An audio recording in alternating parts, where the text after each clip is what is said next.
자, 며칠 전에 나왔던 그 기독교 신문의 그 기사가 보니까 자, 거기에 무엇이라고 나와 있었냐면은 이제 더 이상 일방적인 복음을 그렇게 일방적으로 전달하는 식의 전도는 더 이상 효과가 없다. 그것을 피해야 된다라고 하더라고요. 일방적인 전도라는 것이 우리가 알고 있는 수준에서 아마 확신을 가지고 그 복음을 전하고 전달하고 그래서 믿으라고 말하는 것일 것입니다. 일종의 선포라고도 할 수 있습니다. 제가 이곳에서 하고 있는 것도 일방적인 전도예요, 사실. 그런데 이제 시대가 바뀌어서 그런 식으로 전도하는 것은 이제는 효과가 별로 없고 오히려 역효과가 나고 특히나 다음 세대에게는 그것이 어려움이 된다라고 하더라고요. 자, 그래서 이제 주장하는 요지가 뭐였냐면 이제는 포스트 모던 시대에 맞게끔 그 세상에 맞춘 상대방의 입장에 서서 그 중심에서 말씀을 알아들을 수 있게 전해야 된다라고 하고 있더라고요. 저희 이제 교육부서들이 여기 영유치부부터 청년까지 있습니다. 자, 그런데 교육부서도 비슷한 고민을 하고 있습니다. 예배를 잘 나오던 아이들이 갑자기 어느 때 무슨 역사가 있었는지 전화도 안 받고 연락도 안 되고 교회를 끊어요. 자, 그 전에 교회를 나오기 싫다는 내색을 많이 하죠. 자, 왜 그럴까요? 무엇이 문제였을까? 자, 생각을 해보면 교회 안에서 뭔가 듣고 싶은 해답이 있었는데 그것을 해결받지 못하니까 답답해서 나가더라 이 말입니다. 신앙을 거부하는 것이 아니라 다시 복음을 확인하고 싶은 시기가 왔는데 그때를 지혜롭게 잘 넘기면 교회에 있는 것이지만 그렇지 못하면 교회 밖으로 나가게 됩니다. 물론 그런 친구들도 있을 것이죠. 그렇지만 또 한편으로는 이제 포스트 모던이라고 하는 것이 이제는 절대적인 진리라는 것이 있지 않다라고 주장하는 건데 그래서 복음이라는 것은 그냥 한 종교의 진리라고 말하는 주장에 불과하다 그냥 듣고 흘려버리는 거예요. 복음이 들어가지가 않는 것이죠. 어쨌든 이 아이들이 교회를 나오다가 떠나면 참 마음이 아프고요. 지금 현실적으로 그런 일들이 일어나고 있기 때문에 정말 소가리를 하고 있습니다. 자, 그런데 그러면 성인이 된 우리 청년이었다가 청년이 된 사람들 그리고 결혼을 해서 신혼 가정을 꾸린 사람들은 어떻습니까? 그들은 결혼하여서 성인이 되고 가정을 꾸리고 그러면 이탈하지 않을 거라고 장담할 수 있습니까? 아마 어려울 것 같아요. 대체로 지금 많은 청년, 장년들이 교회 울타리 밖에서 서성거리지 안으로 들어와서 적극적으로 교인이라고 말하지도 않고요. 그 안에서 정체성의 혼란을 겪고 있는 것이 현실입니다. 여러분에게 질문을 한번 해보고 싶습니다. 수요일날 이렇게 무거운 주제를 가지고 설교하고 싶지는 않았는데 왠지 이것을 설교해야 되겠다는 감동이 있었습니다. 여러분에게 질문 하나를 드리고 싶어요. 예배도 드리고 말씀도 들었는데 왜 사람들이 이렇게 혼란스러워하고 복음을 받지 않는 것일까요? 한국 교회가 초창기에 복음을 받아들였을 때만 해도 그땐 지금보다 더 어려웠잖아요. 신분제도가 존재했고 성차별이라는 것이 있었고 빈부의 격차가 극심하여서 도저히 복음이 전해지기는커녕 분열될 것 같았는데 그때는 오히려 복음이 잘 들어가고 지금은 한국교회가 100년이 넘었다고 하는데 복음을 마치 돌담을 두드려서 전하는 것 같은 그런 심정으로 마치 하나님의 말씀의 능력이 시들시들해진 건 아닌가? 그런 생각마저 들게 한다는 말이죠. 우리가 지극히 현실적인 차원에서 느끼는 감정을 말씀을 드린 것입니다. 그러면 이런 고민 한 번쯤 다 하시지 않겠습니까? 하나님의 말씀이라는 것이 왜 사람 안에 들어가서 그 안에 역사하지 않으시는가? 이 고민 한 번씩 해보지 않으셨습니까? 무엇이라고 답하십니까? 아마 저도 이런 질문을 해봤고요. 저도 답을 내려봤습니다. 아마도 여기 계신 많은 분들 다 믿음이 있으시기 때문에 하나님의 말씀을 부정하지는 않을 거예요. 그럼 누가 문제입니까? 사람의 마음 또는 전하는 사람의 마음 그 태도가 문제라고 생각할 겁니다. 시대를 잘못 만난 탓에 전도가 되지 않고 사람들에게 복음이 들어가지 않는다. 그렇게 생각하실 것입니다. 맞아요. 그 말씀은 맞습니다. 그런데 오늘 한 가지 확실하게 말씀드릴 것은 아까 처음에 제가 기사에서 보았던 것처럼 여전히 지금도 선포로 복음이 전달되어지고 있고요. 시대를 따라서 조금 부드럽게 전달할 수는 있겠으나 전도의 본질은 선포가 맞습니다. 하나님의 복음을 선포하는 것이 맞습니다. 지금 우리에게 문제가 되는 것은 이 복음을 받아들이는 문화권과 우리 사람의 문제일 것입니다. 이제는 사람들이 점점 마음을 열지 않고요. 복음을 들었다 하더라도 거기에 깊숙이 관여하려 하지 않아요. 여러분, 그런데 오늘 말씀의 배경이 되는 히브리서 그 당시의 시대도 그랬습니다. 아마도 1세기 중엽 시대일 것 같아 보입니다.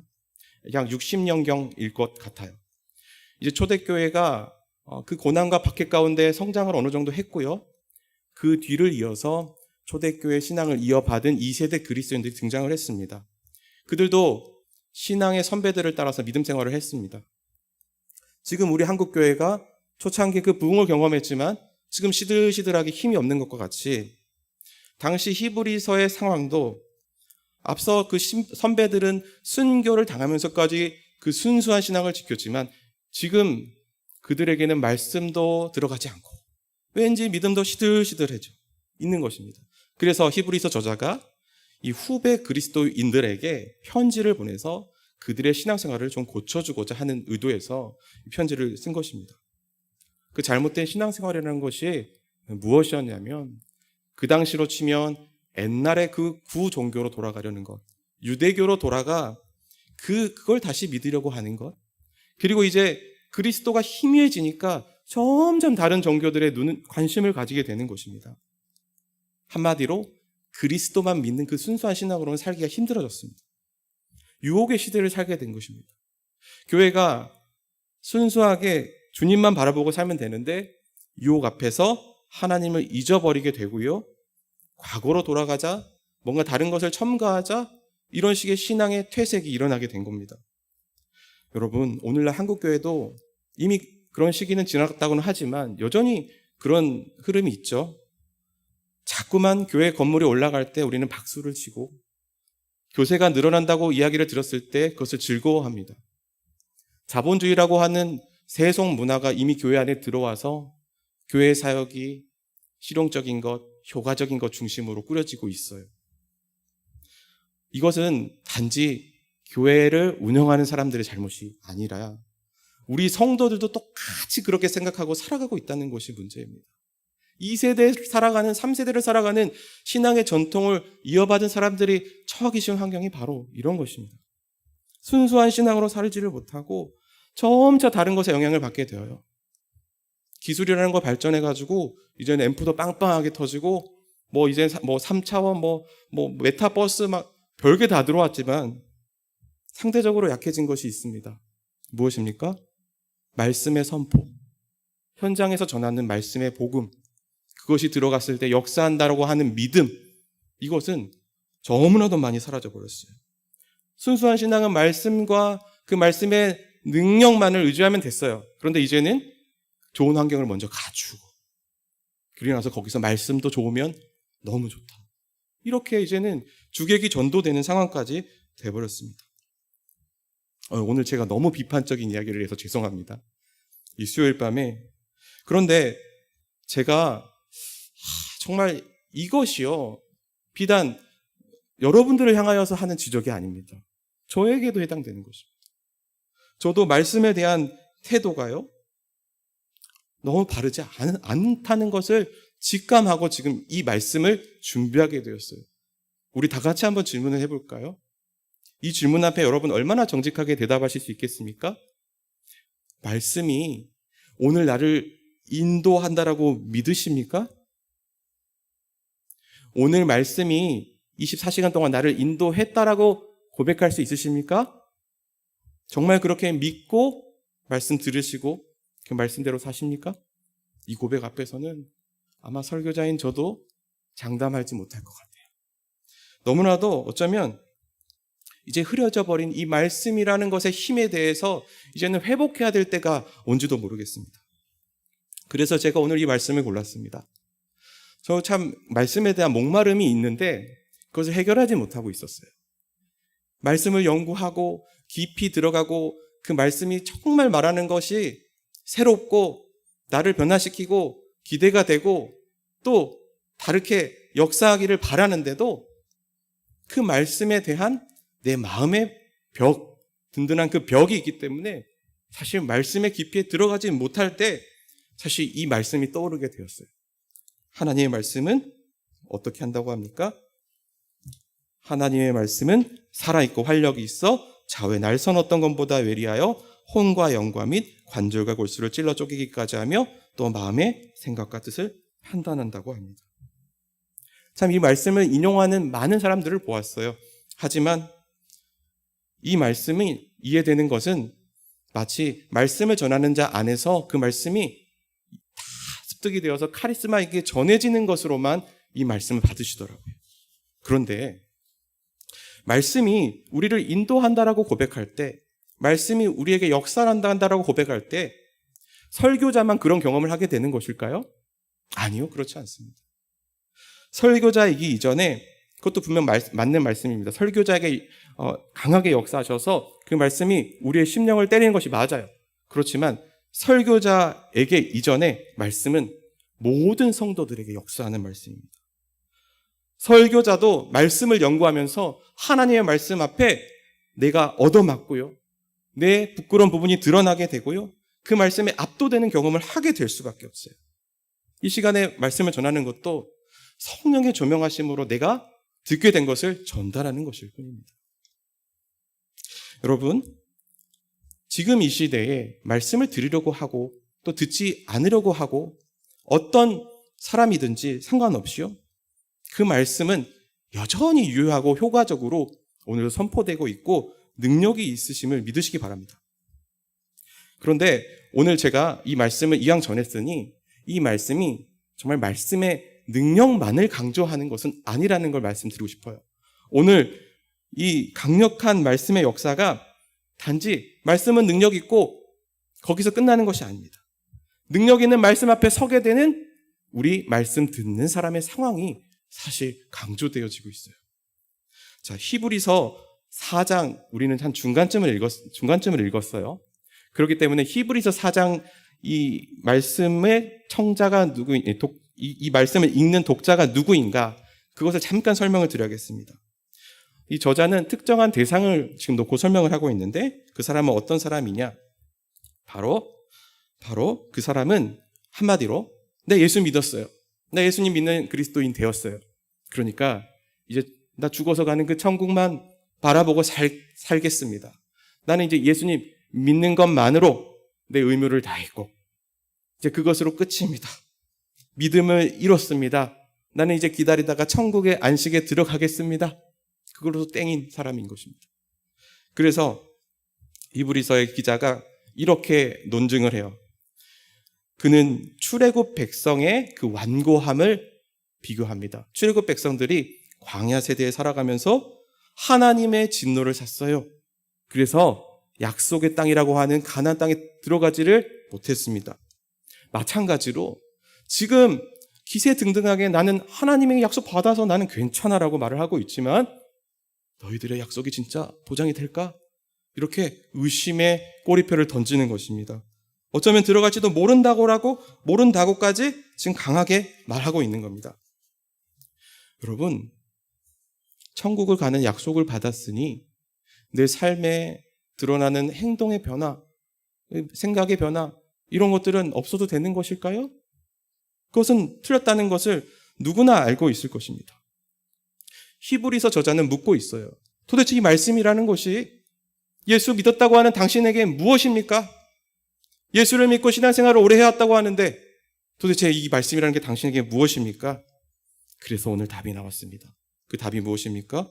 그 말씀은 살아있다라고 고백합니다. 살아있다는 말은 죽지 않았다는 말입니다. 율법은 죽어있는 조문이에요. 우리를 더 이상 이렇게 저렇게 흔들지 못해요. 그러나 오늘 우리에게 선포되는 복음은 우리 안에서 살아서 무미건조하게 있는 것이 아니라 우리를 살아서 움직이게 하고 우리 마음에 끊임없이 노크하고 말하는 것입니다. 우리 마음을 움직이는 것입니다. 즉 생명을 낳고 있는 말씀인 것입니다. 이것을 믿음으로 고백하시기 바랍니다. 또한 그 말씀은 운동력이 있다고 합니다. 그 말씀은 어떤 것이냐면 운동은 방향이 있잖아요. 결국에는 집요하게 한 가지 목적지로, 하나의 목적지로 수렴되어져요. 관성의 법칙처럼 계속해서 사람을 자극하고 있습니다. 너 지금 믿는 게 무엇이지? 너 지금 해야 될 게 무엇이지? 계속해서 그 말씀이 우리에게 부딪혀와요. 그리고 생명의 길로 가라고 계속해서 재촉하는 것입니다. 이것이 운동력이 있다는 말씀입니다. 또한 그 말씀은 좌우의 날성검처럼 예리합니다. 검보다도 예리합니다. 인간의 중심을 파헤치는 수술용 칼과 같습니다. 여러분, 메스 생각만 해도 무섭잖아요? 그런데 오늘 하나님 말씀은 이 메스가 우리 몸을 왔다 갔다 하면 무섭잖아요? 모든 것이 다 드러나요. 우리의 불안과 염려와 그 속에 숨겨놨던 모든 비밀한 일들까지, 심지어는 하나님의 말씀 듣는다 하지만 꼭 닫고 있는 그 마음의 문까지 다 드러냅니다. 이 말씀은 우리의 감정과 의지와 우리의 모든 것을 분석하고 판단하는 것입니다. 여러분, 또한 그 말씀은 영과 혼과 관절과 골수를 쪼갠다고 하였습니다. 이게 무엇일까요? 우리 마음에 깊숙한 것, 이 골수를 볼 수 없잖아요. 깊숙한 것, 보이지 않는 것까지, 내면의 깊은 생각까지 다 끄집어내는 것입니다. 그래서 그 말씀은 결국 어떻게 됩니까? 13절에 말씀합니다.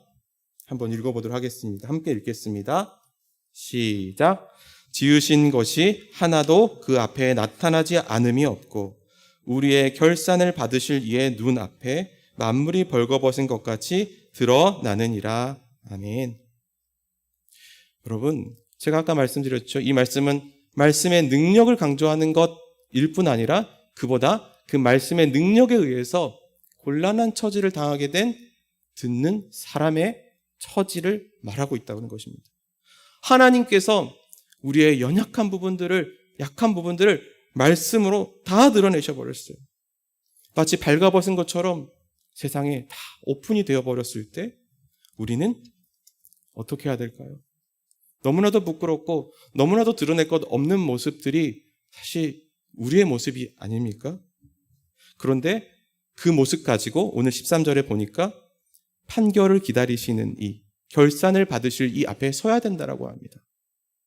여러분, 이 세상에 살다가 언젠가 한 번쯤은 하나님 앞에 낱낱이 다 드러내져 버리는 그런 상황이 오는데, 그 상황이 바로 결산을 받으실 앞에 말씀으로 인하여 낱낱이 다 드러나게 되는 바로 그때를 말씀하고 있습니다. 그때는 가식도 허위도 없고 알몸으로 주님 앞에 서게 되는 것입니다. 그게 꼭 그 마지막 주님 만나러 가는 때 별세할 때만을 말하지는 않아요. 말씀이 우리에게 역사할 때 그 말씀은 이렇게 우리를 드러내는 것입니다. 그러니까 이 혼과 영과 골수를 쪼개고 관절을 찔러 쪼갠다는 이 말씀이 우리를 얼마나 비참하게 만드는 상황인지를 몰라요. 하나님의 말씀은 능력이 있지만 우리는 그 앞에 너무나도 민낯이 다 드러나서 감출 수가 없게 됩니다.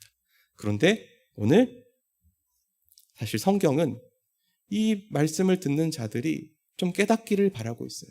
그래, 너희들의 민낯이 다 드러났는데 감싸줄 사람이 없어서 어떡하니?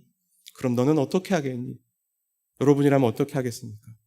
내 수치를 다 까발려 버렸는데 아무도 수습할 수가 없어요. 도와주십시오. 누군가는 가운데에서 나를 위해서 변호하고 내 입장을 설명해 줄 사람이 필요하지 않겠습니까? 그래서 이 모든 부끄러움과 수치를 안고 나아갈 누군가가 필요한데, 그가 바로 우리의 대제사장 되신 예수 그리스도이십니다. 오늘의 말씀은요, 사실 이 말씀이 우리에게 들려온다, 우리에게 역사한다라는 것이 그것으로 끝나는 게 아니라, 그 말씀하게 서게 됐을 때 나는 너무 부끄럽고 아무것도 내놓을 것 없는 처절하게 주님을 바랄 수밖에 없는 존재라는 것을 말하고 있어요. 그래서 중보자가 꼭 필요하고 그 중보자는 예수 그리스도밖에 없다는 것입니다. 그분은 너무나도 능력이 있으신 분이시고 그분은 우리 천지를 지으신 하나님 앞에, 결산하신 일 앞에 당당하게 서실 수 있는 분이십니다. 사랑하는 여러분, 우리가 어쩌면 지금 수협에 나오신 건 너무 잘하셨지만 어쩌면 때때로 우리의 마음들이 출애굽한 백성들처럼 완고해지고 닫혀있는 마음이고 그럴지 몰라요. 그런데 우리 마음에 날마다 그 말씀을 통하여서 마치 수술용 칼이 우리를 전부를 드러내듯이 오늘도 적나라하게 비추고 있습니다. 이것은 오늘도 일어나고 있는데 어쩌면 우리가 그것조차 거부하고 있는지 몰라요. 그런데 오늘 말씀이 그것을 인정하라 말하고 있고, 그리고 그것을 인정하고 예수께 의지하여 나가라고 말씀하고 있습니다. 사랑하는 여러분, 말씀은 결국 우리를 담대하게 만들 것입니다.